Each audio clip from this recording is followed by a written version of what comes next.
বিশ্ব স্বাস্থ্য সংস্থার মতে প্রতি বছর বিশ্বে প্রতি 10 জনে একজন অনিরাপদ খাবার খেয়ে অসুস্থ হয়ে পড়েন। বাংলাদেশেও প্রায়ই খাদ্যে বিষক্রিয়ার নানা ঘটনা সামনে আসে, আর তখন আঙুল ওঠে সংশ্লিষ্ট সরকারি দপ্তরগুলোর দিকে। কিন্তু একবারও ভেবে দেখেছেন, আমাদের নিজেদের রান্নাঘরের খাবার কি শতভাগ নিরাপদ? বেঁচে যাওয়া খাবার বারবার গরম করা কিংবা প্লাস্টিকের মোড়কে গরম খাবার বহন করার মতো নিত্যদিনের সাধারণ অভ্যাসগুলোই কি আমাদের ক্যান্সার বা বন্ধ্যাত্বের মতো ভয়াবহ ঝুঁকির দিকে ঠেলে দিচ্ছে না? বাইরের খাবারের মান নিয়ে অভিযোগ থাকলেও ঘরে ফ্রিজে রাখা খাবার কতক্ষণ পর্যন্ত নিরাপদ? আসুন এই গুরুত্বপূর্ণ প্রশ্নগুলোর উত্তর খুঁজি এবং জেনে নেই পরিবারকে নিরাপদ রাখতে বিশ্ব স্বাস্থ্য সংস্থা ও পুষ্টিবিদদের পরামর্শ।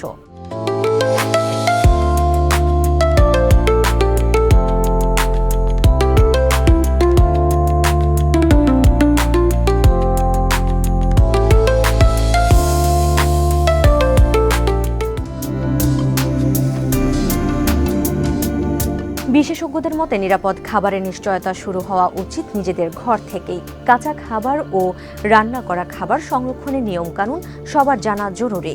বিশ্ব স্বাস্থ্য সংস্থা 5টি প্রধান পরামর্শ দিয়েছে: পরিচ্ছন্নতা বজায় রাখা, কাঁচা ও রান্না করা খাবার আলাদা রাখা, অন্তত 70 ডিগ্রি সেলসিয়াস তাপমাত্রায় খাবার ভালোভাবে সেদ্ধ করা, নির্দিষ্ট তাপমাত্রায় সংরক্ষণ করা এবং নিরাপদ পানি ও কাঁচামাল ব্যবহার করা।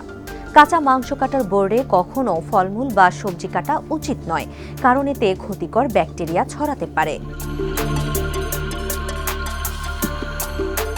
অনেকেই ফ্রিজ থেকে খাবার বের করে বারবার গরম করেন। পুষ্টিবিদ সামিয়া তাসনিমের মতে এই অভ্যাস অত্যন্ত ক্ষতিকর। প্রথমত, এতে খাবারের পুষ্টিগুণ নষ্ট হয়। দ্বিতীয়ত, বারবার গরম করলে খাবারে ব্যাকটেরিয়ার পরিমাণ বাড়ে, যা ডায়রিয়া বা বদহজমের কারণ হতে পারে। সবচেয়ে ভয়ঙ্কর বিষয় হলো বারবার তাপ প্রয়োগের ফলে খাবারে রাসায়নিক বিক্রিয়া ঘটে, বিষাক্ত উপাদান তৈরি হতে পারে, যা দীর্ঘমেয়াদে ক্যান্সারের ঝুঁকি বাড়ায়।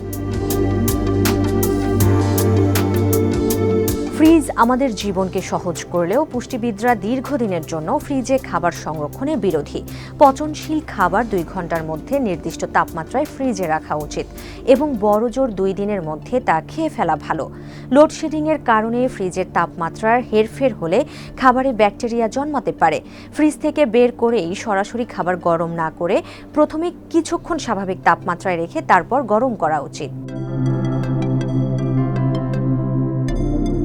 প্লাস্টিক বা পলিথিনের মোড়কে গরম খাবার নেওয়া একটি ভয়ঙ্কর অভ্যাস। গরম খাবারের সংস্পর্শে প্লাস্টিকে থাকা বিসফেনল এ নামক রাসায়নিক গলে খাবারে মিশে যায়। পুষ্টিবিদ তাসনিম সতর্ক করে বলেন, এই উপাদানটি থাইরয়েড হরমোনকে বাধাগ্রস্ত করে এবং মস্তিষ্কের গঠনে ক্ষতিকর প্রভাব ফেলে। গর্ভবতী নারীদের ক্ষেত্রে এটি ভ্রূণের ক্ষতি, বিকলাঙ্গতা, এমনকি বন্ধ্যাত্বের কারণ হতে পারে।